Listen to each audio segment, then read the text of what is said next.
Demi Allah, saya bersumpah akan memenuhi kewajiban Presiden Republik Indonesia dengan sebaik-baiknya dan seadil-adilnya, memegang teguh Undang-Undang Dasar dan menjalankan segala undang-undang dan peraturannya dengan seluruh-seluruhnya, serta berbakti kepada nusa dan bangsa.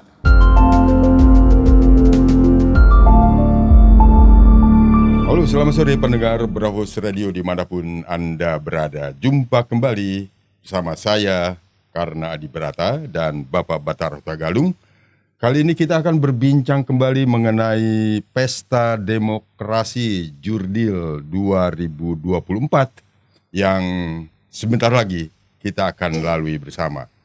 Dan saya sudah berhasil mengundang Bapak Dr. Andes Naharudin.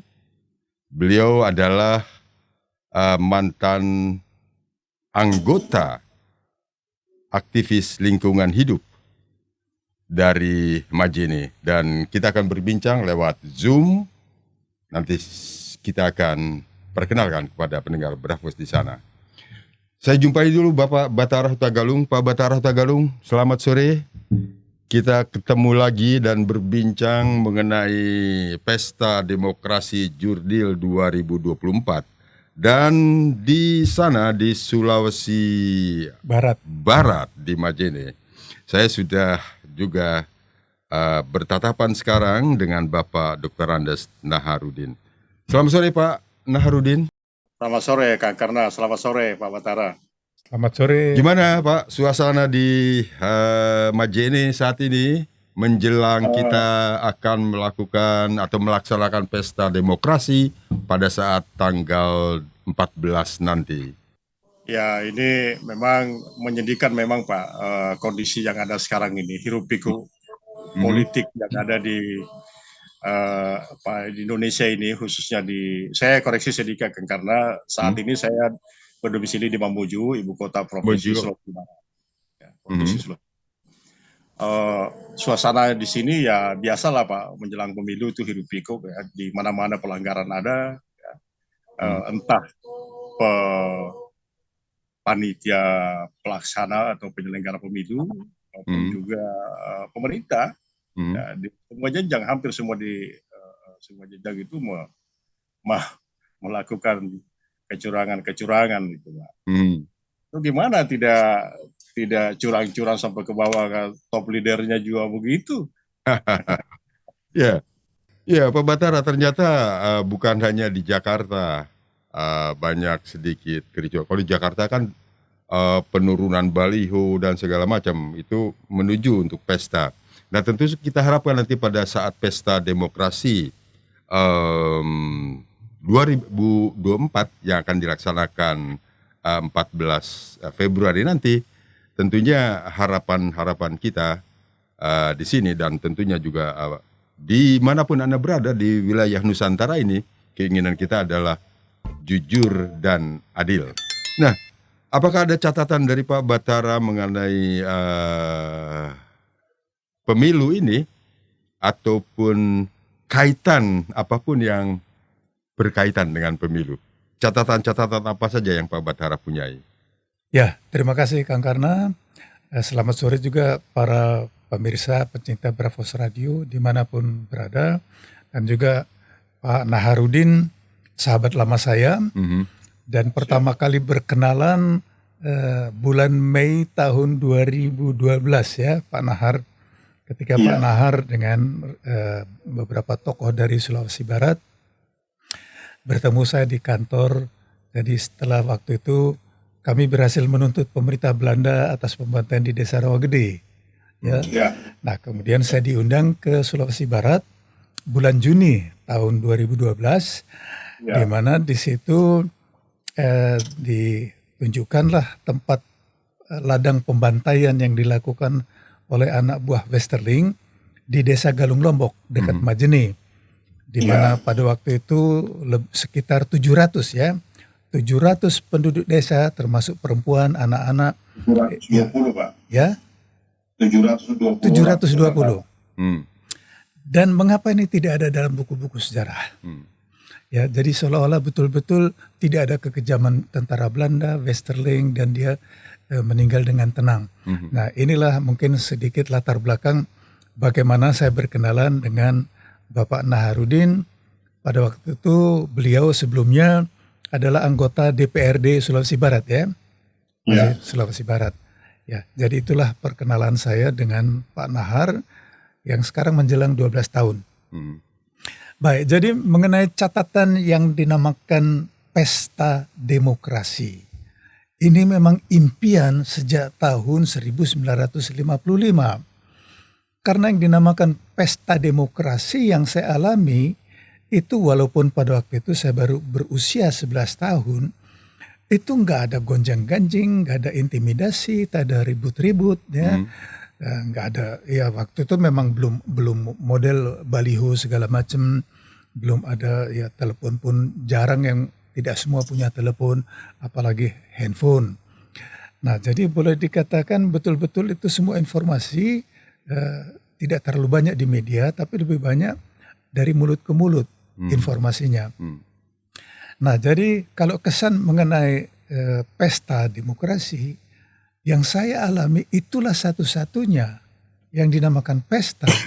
Karena setelah itu ya kita mendengar baik di masa Orde Baru selama 32 tahun itu selalu ada intimidasi, pemaksaan, terutama pegawai-pegawai negeri, ASN itu dipaksa harus memilih Golkar, waktu itu belum partai ya, sebagai organisasi Golkar. Nah dari situ sudah mulai intimidasi dan kemudian masuk ke yang namanya Orde Reformasi ya, yang saya alami. Jadi saya kembali dari perantauan di Eropa Barat itu hampir 30 tahun, kembali tahun 92 dan mengikuti pemilihan umum di Indonesia. Tetapi selama masa Orde Baru saya sama sekali tidak pernah ikut pemilihan umum atau pemilihan presiden atau pemilihan apapun. Karena dari awal saya sudah mendapat info dari ayah saya dan Angkatan 45 bahwa omong kosong itu semuanya. Semua sudah diatur. Ya untuk apa kita capek-capek ya berkuar-kuar karena pemenangnya sudah diatur. Nah jadi kesannya demikian. Nah jadi kalau masuk ke Orde Reformasi, jadi yang mungkin yang kita alami sudah ada kemajuan, perubahan total dari rejim Orde Baru, yaitu pemilihan umum pertama setelah Orde Baru yaitu tahun 1999. Nah, walaupun ada sedikit-sedikit katanya ya kecurangan-kecurangan dan sebagainya, tetapi dibandingkan Orde Baru, ini perbandingan, dibandingkan masa Orde Baru, ya itu kecurangan-kecurangan kecil itu tidak ada apa-apanya. Demikian juga pemilihan umum dan pemilihan. Jadi pemilihan presiden yang pertama kali pemilihan presiden langsung itu terjadi dalam pemilihan presiden tahun 2004. Nah karena waktu itu memang pengalaman pertama kali, juga tidak terlalu mencolok adanya intimidasi. Pada waktu itu presidennya adalah Megawati Soekarno Putri, di mana SBY waktu itu orang bilang pecatan dari salah satu menteri kabinet Megawati. Tetapi SBY berhasil memenangkan pemilihan presiden langsung yang pertama. Demikian juga yang kedua tahun 2009. Nah jadi memasuki tahun 2000 Pilpres tahun 2014 ya sudah mulai dirasakan. Sudah mulai dirasakan adanya penekanan dan sebagainya, dan yang sudah sangat gamblang yang kita semua belum melupakan yaitu pemilihan umum dan pemilihan presiden tahun 2019. Ya, sudah terjadi begitu banyak kekacauan, kekerasan, tindak kekerasan, intimidasi. Nah, jadi kalau kita sekarang memasuki yang dinamakan Pesta Demokrasi tahun 2024, saya pikir tidak perlu panjang lebar kita cerita karena semuanya kita bersama-sama mengalami. Ya, mengalami semuanya, dan dengan teknologi modern saat ini dikirim berita dari Papua dalam hitungan detik itu tersebar ke seluruh dunia. Jadi tidak ada lagi yang dapat disembunyikan, dan seperti biasanya di Indonesia itu tidak ada rahasia apapun. Ya, walaupun kebanyakan katanya itu hoax ya. Tetapi ya lama-lama kita bisa membedakan mana yang hoax, mana yang editan, dan mana yang sebenarnya fakta. Nah, jadi fokus kita kali ini ya yang kita sekarang hadapi yaitu pemilihan presiden langsung. Ya, bulan tanggal 14 Februari tahun 2024. Ini sudah di depan mata. Nah, jadi kalau kita melihat di sini ya perkembangan yang kurang menggembirakan untuk suatu pesta demokrasi di mana belum pernah terjadi bahwa seorang presiden itu menyatakan akan cawe-cawe, dan peningkatannya ya memang ada diselingi yang menyatakan harus netral dan sebagainya, tetapi pernyataannya pada bulan Januari tahun ini itu sangat gamblang ya, bahwa presiden boleh berpihak ya, boleh kampanye dan sebagainya. Jadi secara singkat mengenai kesan saya yang saya alami sejak tahun 1955, saya yang mengalami 3 zaman, dari zaman Orde Lama, Orde Baru, dan yang dinamakan Orde Reformasi. Saya melihat pengulangan sejarah bahwa represi yang terjadi baik di Orde Lama, kemudian di Orde Baru, dan sekarang Orde Reformasi, perlahan-lahan semua itu terulang kembali. Ya. Nah, jadi saya sangat khawatir bahwa kalau ini berlanjut terus, ya, ini memang saya termasuk yang khawatir bahwa bangsa ini sudah di ujung tanduk perpecahan. Nah, oleh karena itu semua pihak harus menahan diri ya untuk tidak memprovokasi dan juga tidak terpancing oleh provokasi apapun. Jadi intinya kita tetap harus menjaga kesatuan dan persatuan bangsa, dan bagaimana kita menyelesaikan segala sesuatunya ini dengan damai, dan pola hidup kita atau pandangan hidup kita yaitu melalui musyawarah dan mufakat. Itu mungkin pengantarnya. Ya, menarik yang disampaikan Pak Batara ini. Saya beberapa catatan yang saya dapatkan dari perbincangan kita Pak Batara. Pak Batara yang sudah mengalami beberapa kali pemilu dan dan walaupun tadi disebutkan pemilu di awal Orde Baru itu Pak Batara berada di Jerman, tapi paling tidak Pak Batara kan sudah mengamati sedemikian rupa sampai bisa mengambil kesimpulan sebagai yang disebutkan tadi. Ya. Jadi saya simpulkan bahwa proses transisi kekuasaan yang ada di Indonesia ini mulai dari Orde Lama ke Orde Baru dan ke Orde Reformasi itu hampir sama saja. Ya. Artinya terutama pada saat kaitan dengan pemilu masih banyak ada kecurangan. Tadi disebutkan bahwa pada saat Orde Baru semua ASN dan aparat pemerintah negara dan terutama keluarga dari ABRI itu kan harus memilih Golkar. Dan itu kita ketahui bersama, dan bagaimana penekanan terhadap partai-partai lain yang ada pada saat itu semuanya mengarah kepada sepertinya mengarah harus kalah oleh Golkar. Dan itu apakah itu juga bisa disebut kecurangan? Bisa, tentu saja, karena itu menyalahi azas demokrasi. Dan tadi pada saat awal reformasi begitu bergejolak semangat dari aktivis 98, mereka berupaya untuk menghapus nepotisme, menurunkan presiden pada saat itu Pak Harto, kemudian juga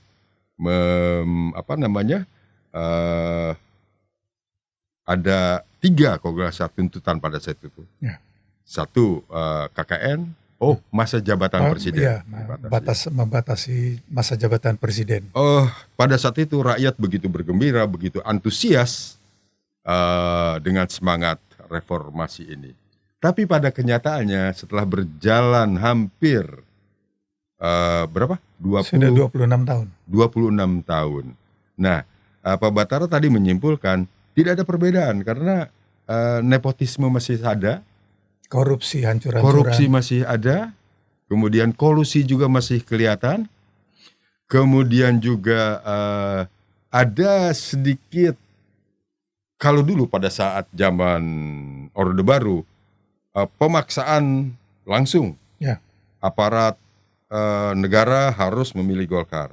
Tapi kalau sekarang hanya mungkin anjuran, tapi intinya sama. Bisa dikatakan demikian kan, intinya sama. Dan Pak Batara, tadi yang disampaikan tadi menarik memang. Jadi perubahannya tidak banyak. Mungkin kita akan tanyakan kepada Bapak Dr. Andes Naharudin di Mamuju. Apa Bapak sependapat dengan tadi yang disampaikan oleh Pak Batara? Dan tentu ada pengalaman di situ dalam berorganisasi, kemudian pengalaman, katanya juga pernah dulu menjadi caleg ya, atau menjadi sudah pernah anggota DPRD Sulawesi Barat. Nah silakan Pak Dr. Andes Naharudin, apa sependapat dengan yang disampaikan Pak Batara? Baik, terima kasih Kang Karna. Selamat sore Kang Karna, selamat sore Pak Batara dan para pendengar Bravos Radio yang saat ini sedang mengikuti siaran kami. Saya tentu sangat sependapat dengan apa yang disampaikan oleh Pak Batara, karena itu adalah data faktual yang alami sendiri oleh beliau. Sama halnya saya yang saat ini sekarang sudah berumur 54 tahun. Ya. Saya sudah mengikuti pemilu itu 6 kali. Itu berarti 30 tahun saya mengikuti mengikuti pesta demokrasi itu. Mulai dari sampai saat ini, insya Allah tahun 2024 ini insya Allah ikut lagi. Ya. Semoga panjang umur. Nah, memang ada sejumlah keraguan, bahkan ini keraguan yang sangat mendasar, ya, karena justru yang kita harapkan bisa menjunjung tinggi undang-undang itu, peraturan itu adalah top leadernya Indonesia, adalah Presiden Republik Indonesia yang saat dipegang oleh Pak Joko Widodo. Nah, cuman ini kemudian jadi masalah. Ini ada berbeda sedikit dengan antara pemilu sebelumnya dengan pemilu kali ini 2024. Kalau pemilu 2024 ini menjelang pemilu 2024 ini memang luar biasa tingkat kecurangannya. Tahun pemilu 2019 sampai 2024 ini, Pak, saya menganggap itu saya tidak memiliki presiden, Pak. Nah, pemilu tahun 2019 itu kecurangan luar biasa, dan itu fakta, Pak, yang tidak terbantahkan kebenarannya. Ya. Hampir semua media yang meliput itu dibredel, ya. Hampir semua aktivis-aktivis pemerhati demokrasi itu lalu kemudian dibungkam kalau dia ngomong, Pak. Nah, sehingga kawan-kawan yang saya frekuensi dengan kami di Sulawesi Barat itu menganggap bahwa kami tidak memiliki presiden, Pak. Itu satu, Pak. Yang kedua, yang lebih memprihatinkan saat ini adalah Pak Jokowi ya, sebagai presiden yang kita harapkan justru mampu menjunjung tinggi nilai dan etika dan kaidah-kaidah hukum yang ada di dalam Undang-Undang Dasar 1945. Karena menurut kami hukum tertinggi bagi manusia itu adalah sumpahnya. Ya. Hukum tertinggi bagi manusia itu adalah sumpahnya, apalagi menyebut nama penciptanya. Ini tidak ada jarak antara diucapannya dengan sang pencipta Sehingga saya menganggap bahwa itu adalah kaidah hukum tertinggi, adalah sumpahnya. Nah ini sumpahnya sendiri presiden ini diinjak-injak. Saya tidak tahu ya apakah Jokowi ini ya sebagai presiden ini mempertontonkan kebodohannya ya, atau mempertontonkan kerakusannya, atau memang lalai atau gagal memahami itu undang-undang, terutama di pasal 9 ayat 1 itu Pak, mengenai sumpah itu. Dan itu terang-terangan di situ Pak. Terang-terangan disebutkan bahwa demi Allah saya bersumpah. Itu menyebut nama Allah loh, nama Allah, sang penciptanya. Saya bersumpah akan memenuhi kewajiban sebagai Presiden Republik Indonesia dengan sebaik-baiknya. Jadi itu baru sebaik-baiknya, seadil-adilnya. Lalu kemudian memegang teguh Undang-Undang Dasar 1945 dan menjalankan segala undang-undang dan peraturan. Itu saja Pak. Apapun yang disampaikan, undang-undang apapun yang disampaikan oleh Pak Jokowi, itu termasuk kemarin itu undang-undang pemilu ya, yang sepotong yang disampaikan di lewat media itu, ya, itu gugur Pak demi ini Pak. Karena kita ini memiliki konstitusi, dan yang paling tinggi konstitusi itu adalah Undang-Undang Dasar 1945. Itu bagi kita sebagai sebuah negara. Tapi bagi sebuah pribadi, hukum tertinggi itu adalah sumpahnya. Nah, ini kemudian yang menjadi tanda tanya. Karena mengapa seorang presiden menyampaikan seperti itu, bahwa dia bisa berkampanye memihak tanpa menjelaskan ketentuan-ketentuannya, bahwa harus cuti, tidak boleh ada hubungan semenda ya, saudara dan sebagainya. Nah, ini yang kemudian menjadi pegangan bagi pengambil katakanlah bagi pimpinan daerah, oknum pimpinan daerah itu ke bawahnya, mulai dari menterinya, gubernurnya, sampai bupatinya, sampai pada camat dan lurahnya. Kalau kepala desa ya masih mungkin ya, tapi kalau misalnya sampai bupati ya, bupati, camat itu, lalu kemudian mengerahkan itu fasilitas-fasilitas negara, kemudian mereka berpihak. Dan ketika kita tanya, mereka mengatakan bahwa presiden aja ngomong begitu. Jadi memang ini kacau balau ini negara ini Pak, kacau balau. Sehingga saya teringat apa yang disampaikan oleh Pak JK waktu pemilihan presiden tahun 2024 ya, bahwa tahun 2004, bahwa ya hancurin negara ini kalau dipimpin oleh seperti ini, oleh Jokowi ini.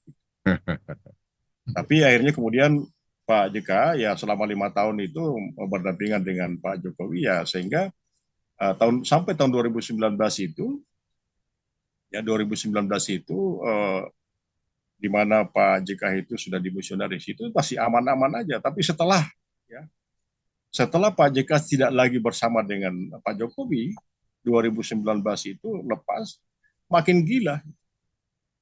Dan ini sungguh-sungguh luar biasa, karena ini berdampak multiplier efeknya besar sekali ke bawah itu Pak. Sampai ya dalam kehidupan kita sehari-hari ini ya menjadi cemoohan bahwa apa kalian itu kan, kita kan presidennya ngomong begini ya, ikuti aja gitu. Jadi memang daya rusaknya luar biasa Pak. Daya rusaknya luar biasa ini statementnya Pak Jokowi. Meskipun kemudian diklarifikasi, tapi dia tidak klarifikasi itu sumpahnya gitu. Jadi klarifikasi cuma undang-undangnya gitu. Andai kata saja saya bisa berhadapan dengan presiden itu, saya mau tanyakan itu sumpah itu apa artinya bagi Bapak?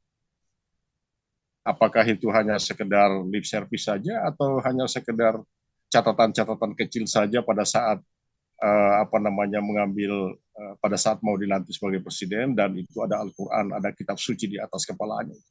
Dan itu bagi Islam ya, bagi umat Islam itu luar biasa itu kutukannya itu Pak. Kalau itu dilanggar. Maaf ini saya Muslim Pak. Itu luar biasa kutukannya itu Pak.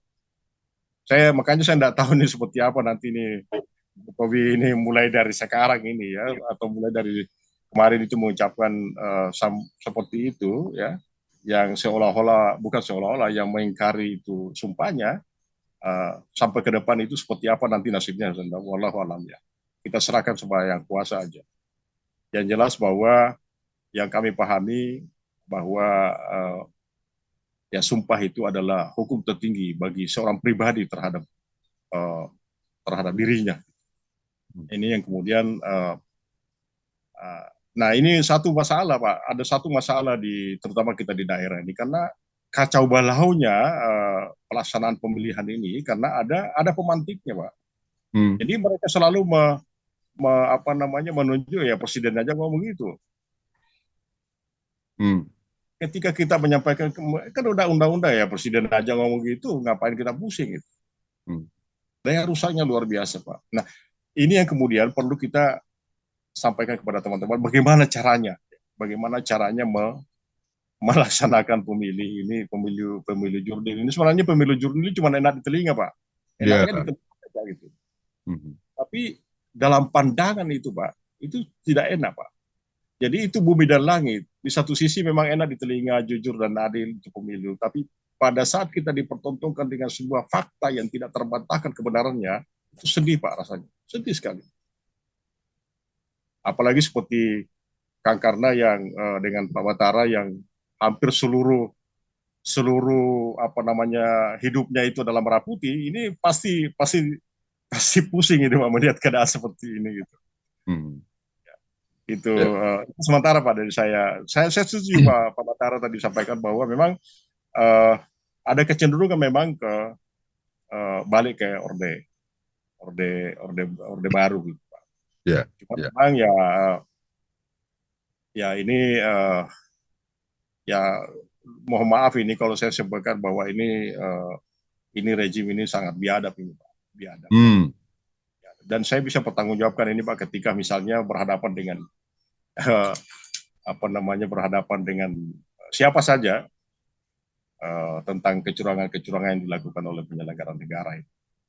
Jadi ini Indonesia ini seperti negara belum jadi Pak Batara, kan karena seperti belum jadi gitu.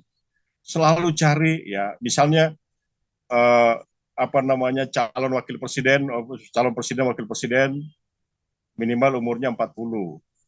Lalu kemudian karena ada yang mau dipaksakan masuk dibuat lagi tambahannya ya.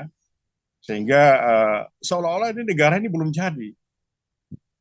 Lalu kemudian ya presiden menyampaikan bahwa itu bisa berpihak sementara dia sudah menyatakan sumpahnya bahwa saya adil-adilnya. Di mana kata adil di situ kalau berpihak? Nah, tidak akan mungkin Pak. Itu sebuah pernyataan yang tak terbantahkan itu bahwa apa yang disampaikan itu salah. Mana letak keadilannya ketika berpihak, ketika presiden berpihak. Gitu. Jadi itu yang sementara Pak Kang Karna, Pak Batara. Ya, terima kasih Pak Naharudin atas tadi luar biasa memang apa yang disampaikan dan sangat belak-belakan apa yang ada di hati dan tersampaikan semua. Dan menarik tadi sebetulnya yang mengikat seorang presiden sebagai jabatan tertinggi, sebagai pimpinan eksekutif di negara kita ini, orang presiden, adalah sumpahnya yang kita kita dengar. Dan apalagi tadi dikatakan oleh Pak Maharudin bahwa sumpah itu adalah hukum tertinggi bagi pribadi. Tadi saya catat kata-kata Pak Maharudin.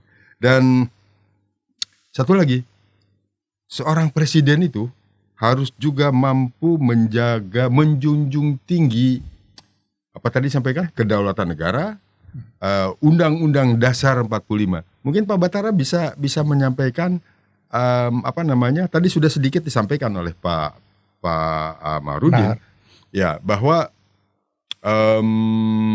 Pak Jokowi ini sudah mengucapkan sumpahnya dengan di atas Al-Quran, demi Allah saya bersumpah dan sebagainya. Coba tadi diulang lagi apa yang disampaikan sumpah. Ya, dari baik. seorang presiden. Baik, tadi Pak Nahar menyampaikan ini seperti negara yang belum jadi. Ya, Tetapi ada istilah baku lain bahwa yang dinamakan ini negara gagal, ya, failed state, failed state. failed Ya. state, negara gagal, ya. Nah, jadi beda-beda tipis lah yang belum jadi. Artinya ya memang ingin membentuk negara, tapi gagal, jadi nggak jadi kan.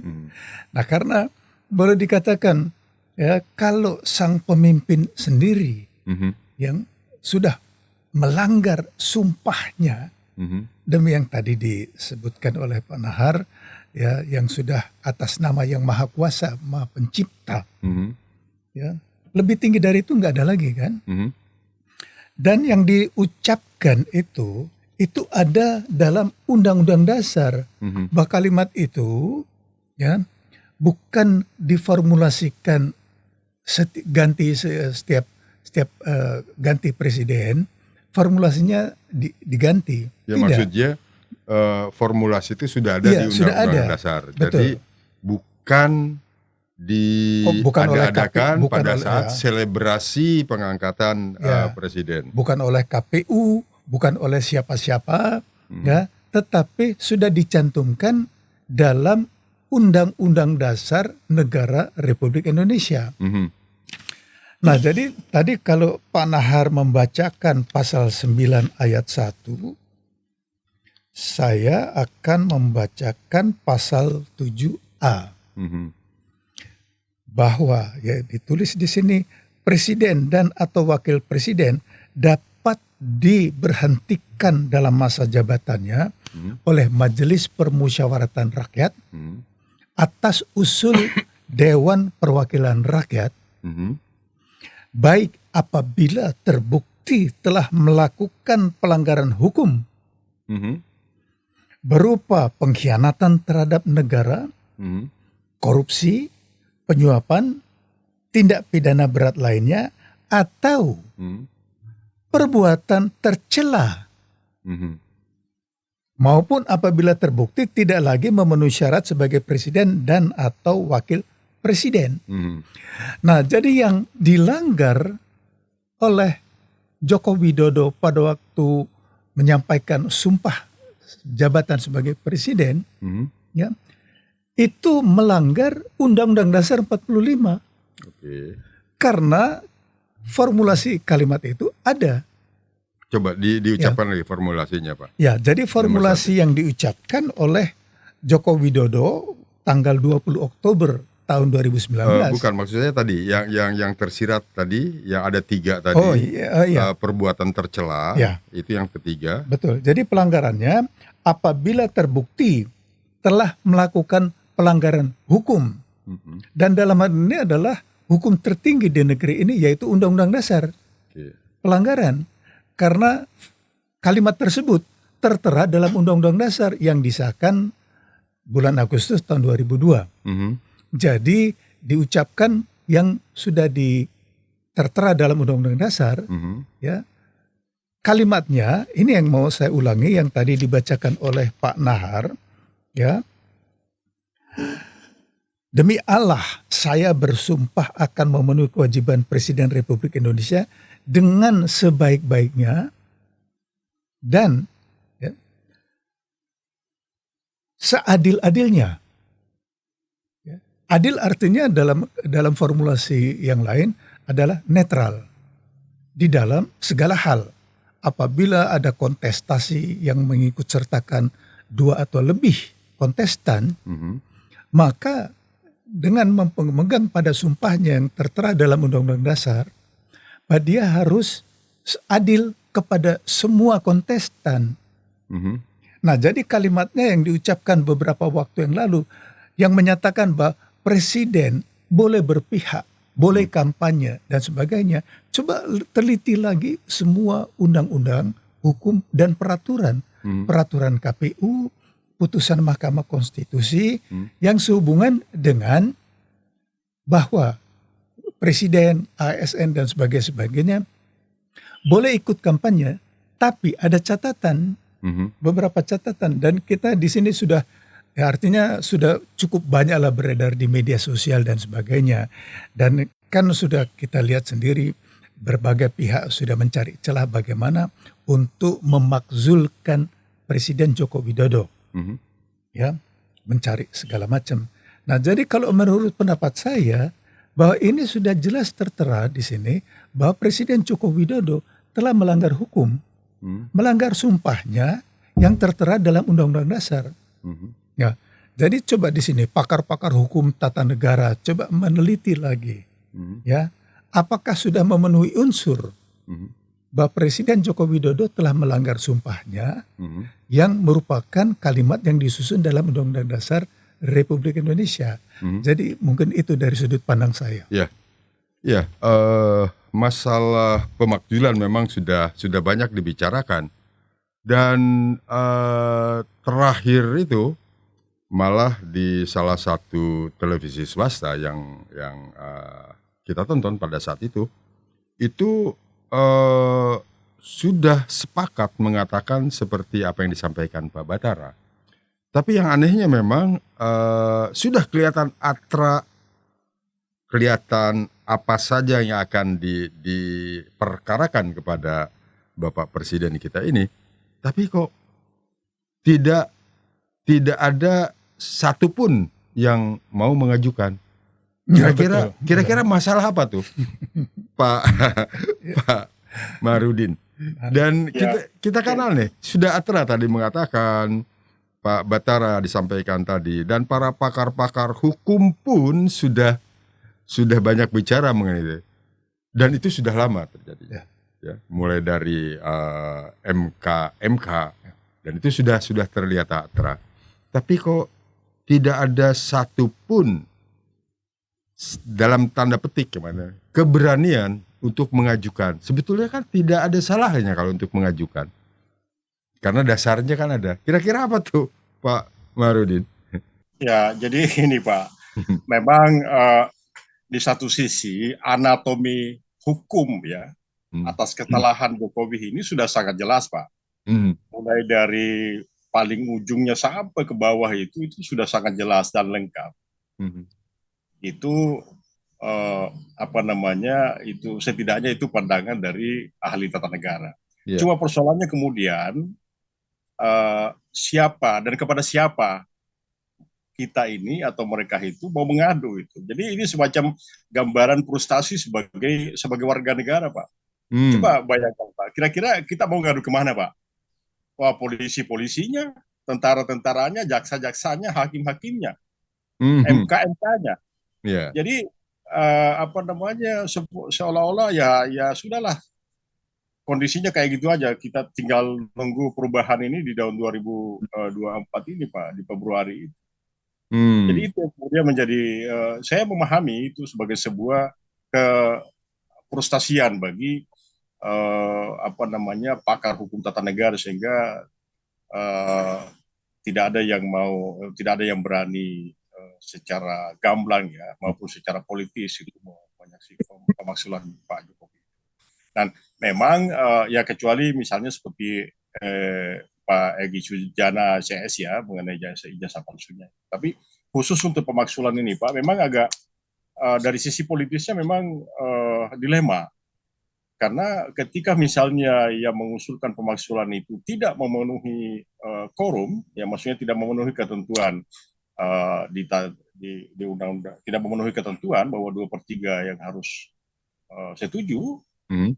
uh, untuk dimaksudkan, ya itu juga tidak akan jadi. Masalahnya untuk mencapai 2/3 ini partai-partai apa saja, Pak? Hmm. Nah kalau itu dihitung-hitung yang kemarin ya, yang baik yang katakanlah dalam kontestasi politik pilpres ini di luar dari pasangan 02 ini, Hmm. ya itu kalau itu dijumlah ya pendukung pasangan nomor 1, pendukung pasangan nomor 3, kalau itu dijumlah masih belum cukup 2/3 Pak. Hmm. Itu juga yang menjadi masalah dari sisi politisnya. Gitu. Sehingga pemaksulan itu apa ya menjadi menjadi sebuah harapan yang layu gitu Pak. Hmm. Tapi di mata orang yang memang ahli hukum, di mata orang yang masih memiliki nurani, yang masih mendengarkan nuraninya, yaitu secara ya seperti saya sampaikan di hari awal itu bahwa tahun 2019 itu sejak tahun 2019 itu saya tidak menganggap tidak memiliki presiden, Pak. Saya menganggap tidak memiliki presiden secara pribadi karena tidak memenuhi kriteria seorang presiden yang saya mesti junjung tinggi, tidak terpenuhi di situ. Nah, saya sendiri pribadi punya standar, Pak. Ya, betul memang saya hanya tinggal di sebuah daerah baru lagi yang kalau ke Jakarta mesti menggunakan 2 kali pesawat terbang. Lalu kemudian ya tinggal di sebuah profesi yang baru ini. Ya saya menganggap bahwa itu tidak memiliki presiden karena tidak memenuhi kriteria itu. Dan itu tentu kawan-kawan ya, taruhlah misalnya para pakar hukum tata negara itu mengekspresikannya dalam bentuk lain, Pak. Generasi milenial juga mengekspresikannya dalam bentuk lain ya. Tapi pada hakikatnya itu mereka itu tidak setuju dengan cara-cara kepemimpinannya Jokowi itu sebagai presiden. Dan saya mengamati terus-menerus perkembangannya, hampir semua video-videonya Jokowi, baik itu yang di-share oleh grupnya dia, oleh kubunya dia, maupun yang di-share oleh katakanlah yang oposisi sebagai pembanding, itu hampir seluruhnya saya ikuti, Pak. Termasuk Brapos Radio, hampir seluruh siarannya itu saya ikuti, Pak. Karena di situ ada Pak Batara, itu kawan lama saya, jadi setidaknya itu mengobati rasa rindu saya itu, Pak. Ya. Jadi itu, Pak, yang sangat disayangkan ya, seorang presiden yang nyata-nyata sudah angkat sumpah, nyata-nyata sudah berjanji. Ya ini kan agak repot memang kalau Allah saja tidak dia takuti gitu. Ini yang masalah besar bagi manusia. Kalau Allah sendiri dia tidak takuti, penciptanya sendiri dia tidak takuti, apalagi sesamanya manusia. Nah, jadi kontrol moralnya hilang, Pak, itu. Ya. Kira-kira begitu pikiran saya. Ya, terima kasih Pak Marudin. Dan Pak Batara, tadi sudah jelas apa yang disampaikan oleh Pak Marudin. Pak Naharudin. Dan apa yang disampaikan tadi, bahwa memang para pakar hukum ini memang sudah frustasi gitu kan. Apapun jalan yang akan ditempuhnya menabrak benteng yang sudah demikian kokoh, sudah dibuat sedemikian rupa. Dan tadi dikatakan bahwa masyarakat itu tahu, masyarakat itu tahu apa yang terjadi sebenarnya di permainan politik di atas tadi seperti itu. Dan kalau tahu ini maaf, tadi malam saya baru melihat bahwa dari kelompok Pak Prabowo mengatakan mereka yakin pemilu ini akan 1 putaran. Dan di situ disebutkan bahwa elektabilitas dari Pak Prabowo itu sudah lebih dari 50,5 bahkan. 50,5 belum mencapai 50+1. Tapi paling tidak di situ mengatakan bahwa di sisi lain ada loh yang memang memilih Prabowo untuk jadi presiden. Padahal kalau kita lihat Pak Prabowo ini adalah terusannya dari Pak Jokowi. Kita boleh saja berbeda pendapat, tapi yang muncul ke permukaan adalah demikian. Pak Prabowo ini adalah penerus dari Pak Jokowi. Dan tadi disebutkan di awal tadi, memang cara berpolitik, cara Pak Jokowi ini memang lain dari yang lain. Dan itu bisa dikatakan menurut saya pikiran yang jenius dari dia. Kalau kita lihat pada awal pertama itu kita dengar tadi Pak JK mengatakan bahwa Pak Jokowi itu disampaikan tidak layak jadi presiden gitu Ya, kan. hancur negara Bahaya ini. kalau pemimpin negara ini. Bahaya kalau memimpin negara ini. Ya, hancur. Dan dengan begitu sama Pak Jokowi itu dirangkul Ya, Pak JK gitu kan. Lalu dirangkul Pak JK dan jadilah wakilnya. Jadilah dia selama 5 tahun. Lalu kemudian musuh besarnya pada saat pemilihan Pak Prabowo luar biasa yang kelihatannya akan menjadikan perpecahan menjadi 2 kubu bangsa Indonesia ini, lalu ditarik sama Pak Jokowi. Dan jelalah kok mau-maunya juga. Seperti Pak JK di awal mau juga. Nah itu adalah cara berpolitiknya dari seorang Pak Jokowi. Dan sekarang terlihat menjelang akhir dari kekuasaan Pak Jokowi ini kan sudah kelihatan tadi dengan cawe-cawenya, dengan segala macamnya. Dan Pak Batara, kita singgung sekarang mengenai cawe-cawe, Pak. Cawe-cawe itu. Itu kan masih banyak kontroversi mengatakan itu kan. Pak Jokowi mengatakan apa, tapi ada orang lain mengatakan apa, atau kelompok lain mengatakan apa. Cawe-cawe itu sebetulnya apa sih? Soalnya itu bahasa zaman Jawa. dulu, bahasa Jawa zaman dulu cawe-cawe itu, dan sekarang dipakai untuk kegiatan politik. Nah, cawe-cawe ini buat masyarakat luasnya supaya bisa tahu nih cawe-cawe yang sebenarnya itu seperti apa. Pak Batara bukan orang Jawa, tapi paling tidak mengerti apa itu cawe-cawe itu, Pak. ya, jadi kalau pengertian umum yang selama ini beredar, cawe-cawe itu ikut campur. Ya, ikut campur, ya, walaupun ya tentu ada yang mengatakan untuk positif. Ya, tapi tergantung apa yang dia lakukan kan. Ya, penilaian memang penilaian selalu berbeda. Mengenai kalau dikatakan wah itu gemoy itu menggemaskan ya kan, misalnya menggemaskan. Coba lihat Kamus Besar Bahasa Indonesia. Menggemaskan itu juga ada mempunyai pengertian menjengkelkan, membuat kesal kan. Gemes gue lihat dia kan, kesal ya. Nah oke lah, itu penilaian-penilaian yang berbeda mengenai cawe-cawe. Jadi saya pikir kita nggak perlu panjang lebar untuk melakukan analisis karena semua itu gamblang di depan mata. Ya, kalau saya katakan tadi atra. Iya. Sudah terlihat langsung. Terlihat ya, kalau orang bilang gamblang sekali, nggak usah dianalisis. Bagaimana mengerahkan semua. Jadi kalau dikatakan misalnya yang terakhir aja kan, Kapolri langsung mengeluarkan pernyataan memilih untuk yang akan melanjutkan. Ya, kan udah jelas siapa dari 3 pasangan calon itu. Ya, jadi sebenarnya ya kita nggak bodoh lah, ya, nggak bodoh. Tidak seperti zaman kolonialisme dulu, rakyat yang memang udah bodoh dibodoh-bodohin.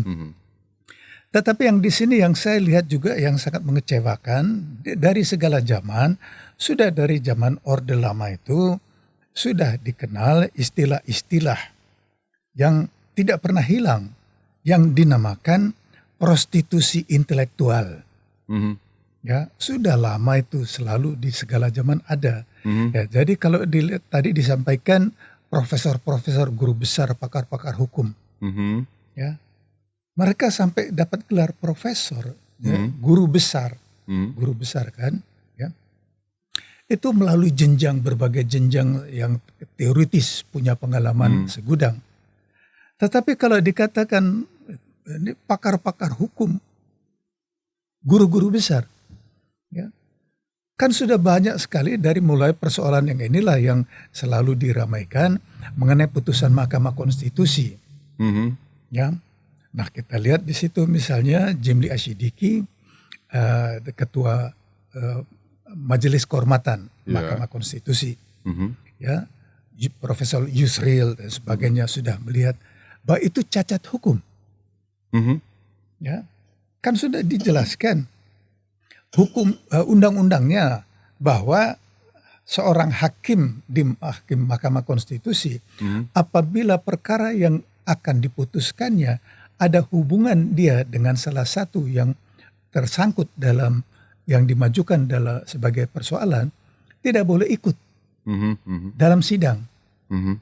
Tapi ini kan jelas-jelas ketua MK ya ikut di situ dan ikut menentukan, dan karena perbuatannya itu dia dijatuhi hukuman, ya, dicopot dari jabatan ketua Mahkamah Konstitusi. Nah, dengan catatan bahwa telah melakukan pelanggaran etika berat. Mhm. Ya. Nah, sebelum-sebelumnya juga sudah diprediksi Jimli ini kan masuk tim suksesnya atau pendukungnya Prabowo. Mhm.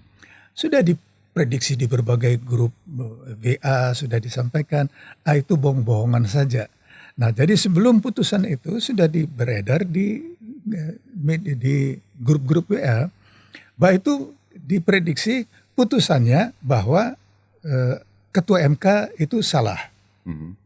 Tetapi sudah diprediksi, karena inilah luar biasanya yang harus diganti, bahwa walaupun prosesnya itu cacat hukum, Mhm. tetapi putusan yang diambil oleh Mahkamah Konstitusi itu mengikat, tetap berlaku.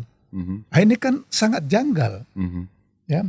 Nah, oleh karena itu, ini yang saya dengar mengenai Mahkamah Konstitusi ini meniru Jerman. Mhm. Ya, meniru Jerman, dan kalau dilihat di situ memang ya tidak mungkinlah ada kejadian seperti Akil Mokhtar, ya, ketua Mahkamah Konstitusi menerima suap sampai dia dijatuhi hukuman seumur hidup. Nah, tetapi kalau dilihat misalnya di sini ekstrimnya proses untuk mencapai putusan itu cacat hukum, Mhm. ya, logikanya kalau prosesnya itu cacat hukum, salah. Ya, logikanya harusnya putusannya juga itu salah, tidak berlaku. Mhm. Nah, inilah mungkin satu kejanggalan. Mhm. Ya, misalnya ekstrimnya, kalau ekstrim, bahwa misalnya ada satu perkara di mana ada beberapa hakim Mahkamah Konstitusi yang berbeda pendapat, ya, dissenting opinion atau yang kontra. Mhm. Ya. Nah, misalnya ini ya tentu ya kemungkinan ini hampir 0,0 sekian persen akan terjadi. Misalnya untuk sebelum mengambil putusan, ya, sudah ketahuan ini ada dua hakim MK akan menentang. Mhm. Ekstrimnya udah racuni mereka, bunuh aja. Mhm. Ya. Nah, jadi hilang untuk mencapai untuk mengangkat hakim MK baru lah, itu memerlukan waktu juga. Mhm. Nah, jadi bagaimana dengan kalau itu masih yang tadi cacat etika, pelanggaran etika. Tapi kalau ini misalnya pelanggaran pidana, Mhm. pembunuhan, Mhm. jelas-jelas kalau misalnya waktu itu Akil Mokhtar juga kan terima uang suap korupsi, tapi putusannya berlaku. Nah, yang sekarang juga sudah diperkirakan, oke, nggak apa-apa dikorbankan aja kan, korbankan cacat hukum atau melanggar etika berat. Mhm. Tapi yang penting putusannya berlaku. Mhm.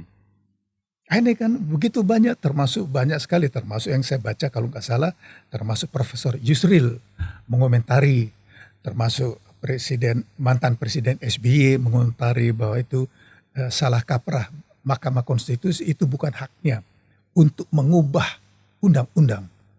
Dia hanya memutuskan, tapi bukan untuk mengubah. Nah, jadi ini adalah singkatnya yang saya ingin sampaikan, sudah puluhan tahun beredar yang dinamakan prostitusi intelektual. Ya, jadi sangat disayangkan kalau guru-guru besar nggak tahu apapun alasannya, ya, mengapa sampai berubah pikiran, asal jangan disebutkan berubah akal kan, ya, kok bisa sampai demikian? Nah, jadi kalau bagaimana kalau pakar-pakar hukum, guru-guru besar sendiri, ternyata begitu orang biasa bilang mencela-menceli, ya, dan sekarang semua bergabung mendukung orang yang dinamakannya produk dari pelanggaran etika berat. Ya. Nah jadi ini sekarang kalau kita bicara etika itu dari di mana? Jadi begitu banyaklah contoh-contoh. Jadi ini hanya sekedar contoh-contoh yang sangat gamblang, sudah sebenarnya tidak perlu diperdebatkan. Untuk apa? Tetapi semua kalau misalnya tadi Kang Karna sebutkan mengenai hasil survei, nah, kita sudah tahulah sejak lama, ya itu bukan survei, itu survei kan, bayaran semuanya. Bahkan Pilpres yang lalu yang paling menggebu-gebu menyatakan itu lembaga-lembaga survei bayaran kan termasuk Prabowo. Jangan percaya lembaga survei itu bayaran semua kan. Nah kita tahu, nah ini yang paling populer di televisi kan, hanya satu pertanyaan, Wani Piro. Nah jadi ini hal-hal yang sebenarnya hanya pengulangan semuanya. Ya pengulangan yang semua sudah terjadi. Untuk apa kita semua mulut berbusa-busa, tapi hasilnya kita sudah tahu. Ya. Nah itu yang saya katakan, pengulangan sejarah semuanya. Dan itu yang saya katakan juga yang lalu, kita semua ini pelaku sejarah. Ya. Tetapi mengapa sampai dikatakan sejarah berulang kembali? Karena sebagian terbesar yang pengambil keputusan, decision maker, ya, pelaku sejarah tidak belajar dari sejarah. Bahwa tidak ada gunanya untuk menumpuk kekuasaan pada satu tangan, satu kelompok atau satu dinasti. Ya. Berapa lama pun tidak akan bertahan lama melawan people power. Ya. Nah, jadi itu yang ingin saya sampaikan untuk sedikit menanggapi yang disampaikan oleh Kang Karna dan oleh Pak Nahar. Ya, menarik sekali memang perbincangan kita. Dan tadi saya catat juga bahwa sejarah selalu berulang kembali. Ini terutama di Indonesia. Nah, sekarang statement akhir nanti akan saya mintakan juga kepada Pak Naharudin dan yang pertama ke Pak Batara. Kita tentu berharap bahwa pesta demokrasi tanggal 14 Februari yang akan datang dilaksanakan jujur dan adil. Dan bagaimana kita mengingatkan kepada masyarakat pemilih yang katanya jumlahnya berapa sekarang pemilihnya 200 berapa potensi pemilih. Saya nggak tahu angka tepatnya. Ya. Tapi yang pasti di atas 50% dari penduduk Indonesia. Biasanya sekitar 70%. 70%. Nah, mohon disampaikan kepada mereka Pak Batara supaya mereka tidak salah dalam memilih. Pakailah hati nurani. Dan dengan melihat apa yang terjadi sekarang ini. Kita jangan mengulang sejarah. Saya catat, sejarah selalu berulang kembali di Indonesia ini. Dan siklus dari itu pun sudah kelihatan. Orde lama selama 25 tahun, Orde baru selama 32 tahun, kemudian Orde Reformasi sudah 26 tahun. Jangan kita mengulang seperti apa yang terjadi pada saat-saat transisi. Jadi sekarang gunakanlah akal sehat. Pakailah nurani dalam memilih seorang presiden. Silakan Pak Batara. Ya, terima kasih Kang. Jadi saya terus terang termasuk yang sangat khawatir, skeptis. Bahwa pemilihan presiden akan berlangsung secara jujur dan adil. Ya, karena indikasi-indikasinya sudah sangat gamblang gitu. Mau dibilang apa lagi? Untuk apa kita berbicara berbusa-busa? Ya, karena memang ya, seperti Kang Karna tadi sampaikan, ya semua sudah gamblang, undang-undangnya sudah ada, jelas semuanya. Tapi hanya satu yang nggak ada, keberanian. Ya. Nah, keberanian inilah yang betul-betul menjadi faktor terpenting dalam setiap gerakan. Ya, setiap waktu ada orangnya, setiap orang ada waktunya. Kita pernah bicara mengenai ini. Nah, jadi sekarang saya termasuk yang menunggu ini waktu ini siapa orangnya. Ya, itu saja. Terima kasih Kang. Ya, jadi Pak Batara hanya menunggu siapa yang akan memulai seperti begitu? Saya sebetulnya masih berharap banyak dari para pemilih eh, yang tadi di atas 70% dari masyarakat Indonesia. Pakailah akal sehat. Apa yang dilihat, jangan sampai terulang lagi apa yang terjadi pada saat-saat transisi yang sangat sangat tidak mengenakan. Nah, silakan Pak Naharudin, mungkin ada statement akhir dari perbincangan kita sore ini. Makasih banyak Kang karena Pak Batara. Eh, Sebenarnya menurut saya mengulangi sejarah itu boleh, tapi jangan sejarah yang kelam, Pak. Iya, iya. Jangan sejarah yang kelam, ya. Karena manusia itu dibekali, setiap manusia itu dibekali oleh kontrol moral yang namanya nurani. Nggak usah jauh-jauh nanya, Pak. Cukup nuraninya saja ditanya, mana itu yang benar, mana yang salah, ya. Cuman tadi menarik tadi disampaikan oleh Kang Karna dengan Pak Batara bahwa memang banyak guru-guru besar itu yang kelihatannya menjadi mencele-mencele gitu, Pak. Kalau menurut saya ilmunya mungkin itu berstatus guru besar ilmunya, ya, tapi integritas pribadinya itu belum menggambarkan sebagai seorang guru besar, tidak memiliki integritas yang cukup. Ya. Setidaknya itu menjadi penilaian hipotesa saya, Pak, pribadi, ya. Ada yang menarik di pemilu tahun 2019 ini, Pak. Waktu itu saya di Prabowo, Pak. Habis-habisan saya mendukung Prabowo. Karena saya mau melihat ada ada upaya lepas dari belenggu hungkungan dari seorang Jokowi yang cenderung semena-mena mempermainkan undang-undang, Pak.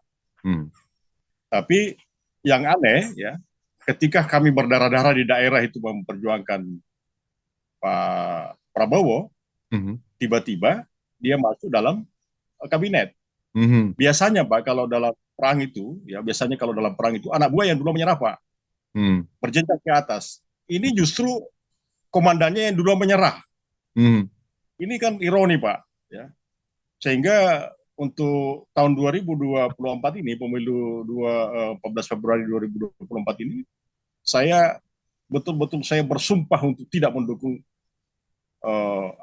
Prabowo karena kecewa berat terhadap apa yang dia lakukan, ya. Dan itu seolah-olah merasa tidak bersalah.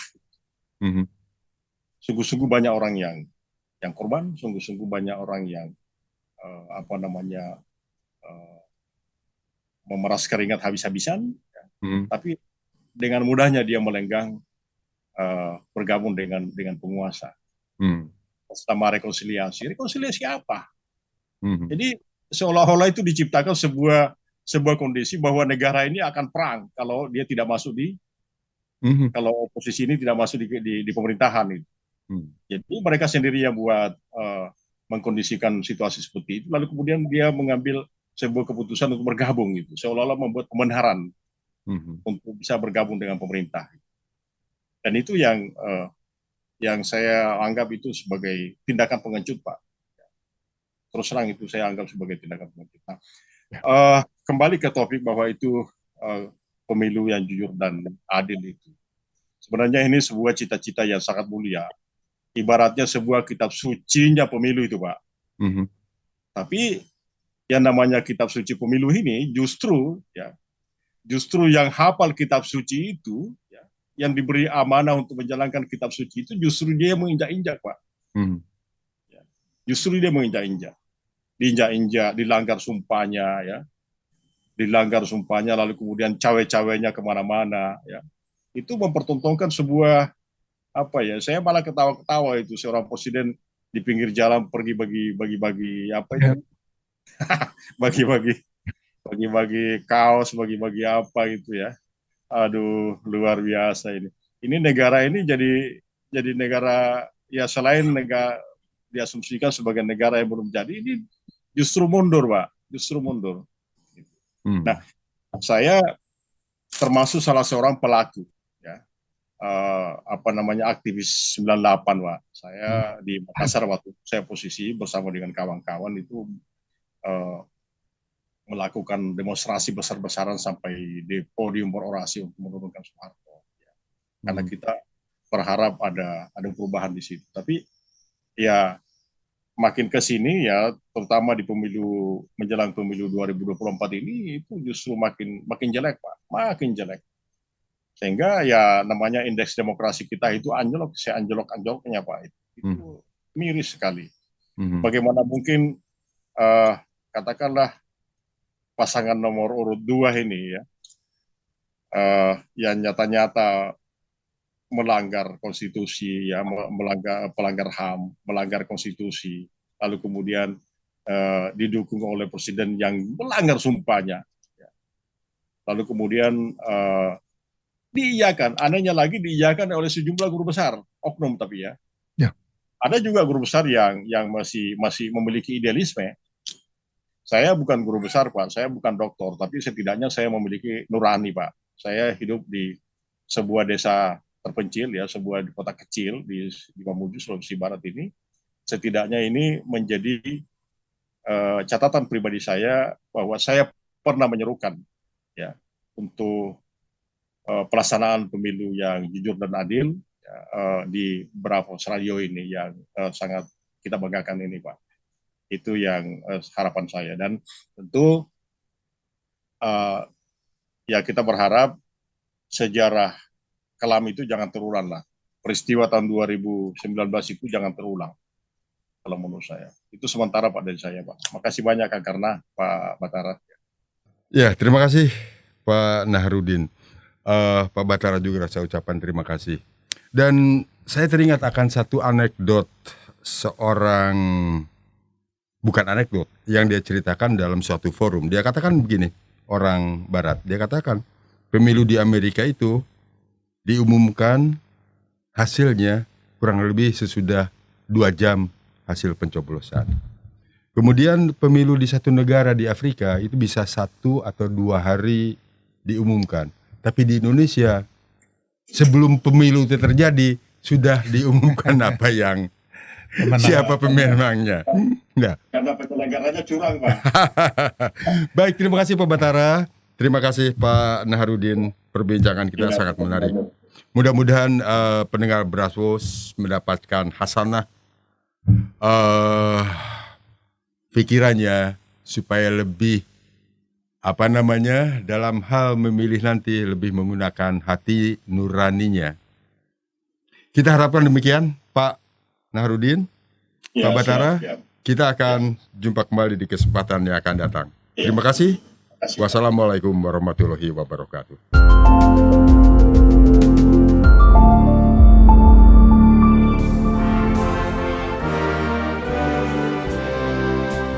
Terima kasih Anda masih terus mendengarkan Bravos Radio dari Batu Ampar 1 nomor 6 Kramat Jati, Jakarta Timur. Bravos, your digital radio station.